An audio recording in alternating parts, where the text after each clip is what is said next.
ও আমার কাছ থেকে শুধু বন্ধুত্বটুকুই চেয়েছিল, আর আমি এদিকে ওকে ভালোবেসে বসে আছি। না না, ও বোধহয় সবটাই জানে, শুধু বুঝতে দেয় না আমায় কিছু।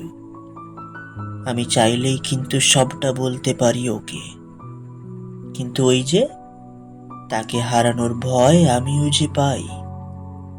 ও শুধু চেয়েছিল আমি যেন ওর ভালো বন্ধু হই, বন্ধু হয়ে যেন সব সময় ওর পাশে থাকি। তাই ওর কথা রাখতে গিয়ে, ওর পাশে থাকতে গিয়ে আমি না বুঝতে পারিনি কবে ওকে ভালোবেসে ফেলেছি।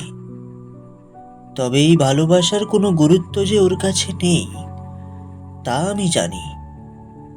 আসলে ও ভালোবাসা নয়, ও আমার থেকে শুধু বন্ধুত্বটুকুই চেয়েছিল।